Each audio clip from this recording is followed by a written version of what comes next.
Bonjour les amis, c'est Simon, bienvenue pour le quintet de ce mercredi 1er juillet. On attaque le mois de juillet à Enghien sur le parcours de vitesse avec des chevaux assez intéressants à étudier. On analyse tous les partants, ensuite on voit bien sûr ma base en or, le Choco et le tocard du jour, ainsi que mon prono complet pour cette épreuve les amis. Bienvenue à tous, j'espère que vous allez bien, que vous êtes bien installés, que vous avez de quoi noter les infos pour ce mercredi. N'oubliez pas le petit pouce sur la vidéo, pensez à vous abonner à la chaîne si ce n'est pas encore fait.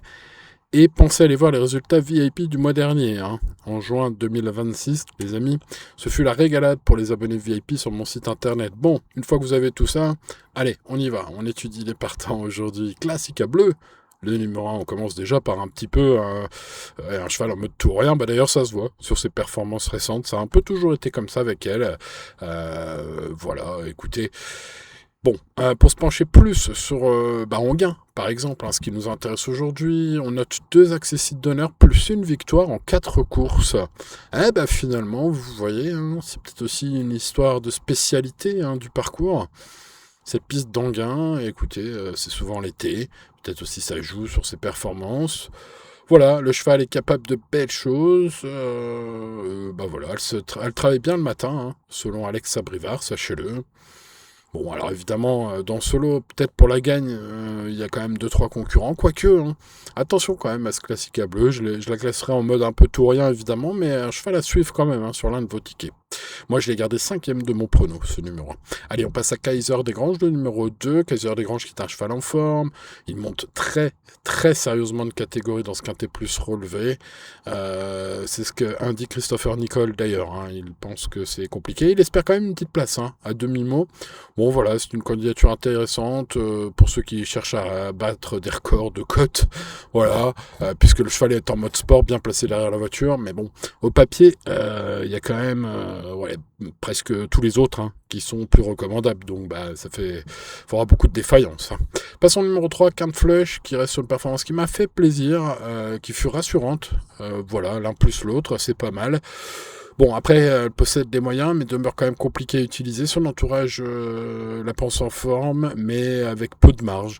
Bon, c'est vrai qu'il n'y a pas une marge de fou, mais je vous dis, elle m'a fait plaisir. Quand je dis elle m'a fait plaisir, vous savez, je pense surtout à mes VIP sur le site internet, bien évidemment, vous aurez compris, vous le savez, depuis 14 ans maintenant. Donc bon, voilà, après, je pense quand même qu'une place est possible. Voilà, je l'aime bien. Et puis la cote est magnifique. On va s'en méfier, je vais mettre en bout de prono ce numéro 3. Passons au numéro 4, Legacy G. Alors vous me connaissez, j'étudie quand même beaucoup chaque cheval chaque jour.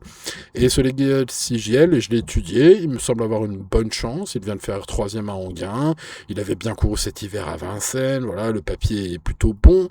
Ce qui m'a tiqué un peu plus pour Legacy JL pour ce mercredi, c'est que son entraîneur, vous savez, Jean-Luc Dersoir, qui n'est pas l'entraîneur à afficher une confiance sur ses pensionnaires, c'est plus un monsieur issu de la campagne, vous voyez ce que je veux dire, un peu, on va pas non plus livrer ce qu'on pense vraiment.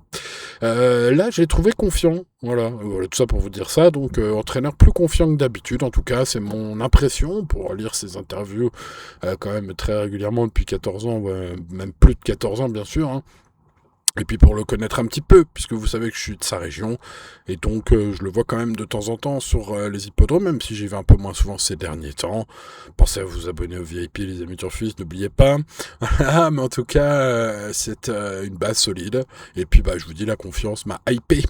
Et c'est souvent bon signe. Voilà, souvent. Après, c'est pas parce que Jean-Luc Dersoir est confiant que ça gagne, évidemment. Mais en tout cas, ça, plus ça, ce 4 est ma base quintet en or. Bonne position derrière la voiture, en plus.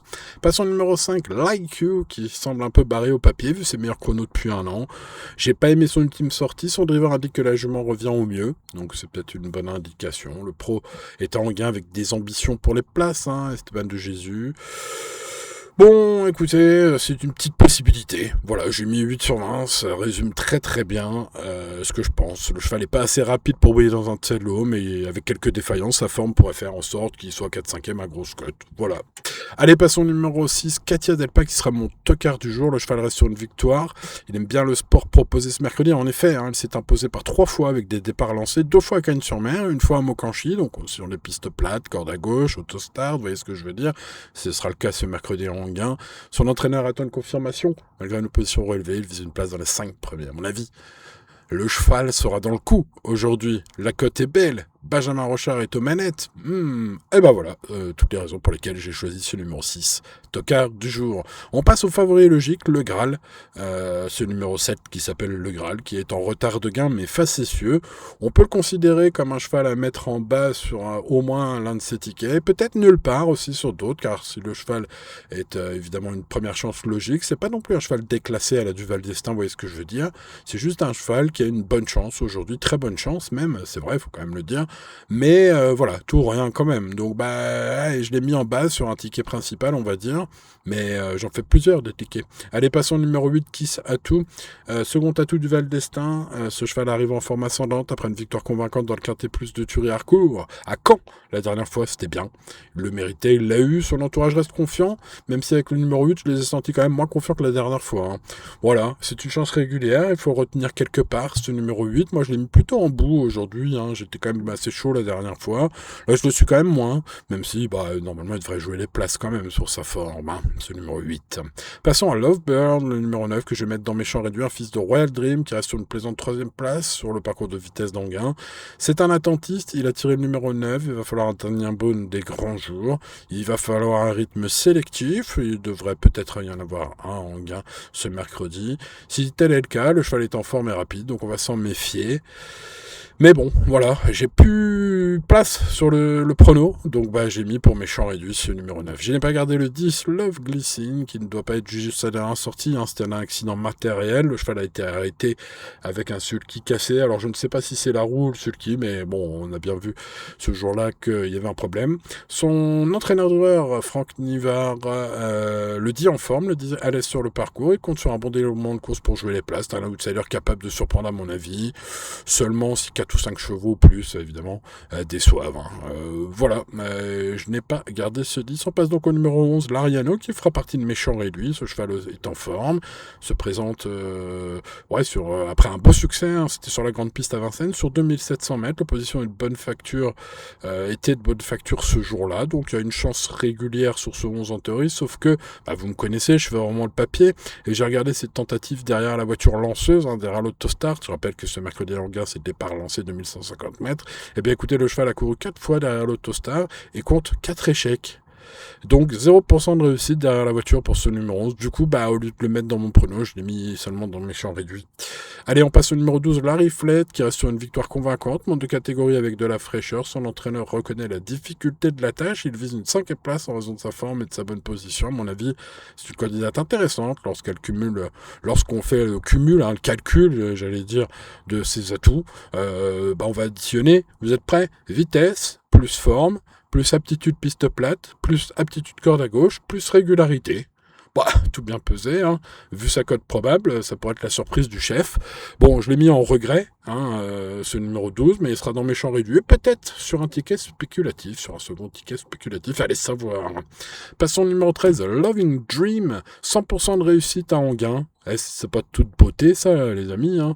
Dans les 4 premiers. 100% de réussite dans les 4 premiers en 5 courses à Anguin, dont, sur ces 5 courses, 2 victoires. C'est de toute beauté sur l'hippodrome du jour. Le cheval est très régulier. Son entraîneur, M. David, est confiant. Il faudrait être bien caché, évidemment, avec ce numéro 13. Hein.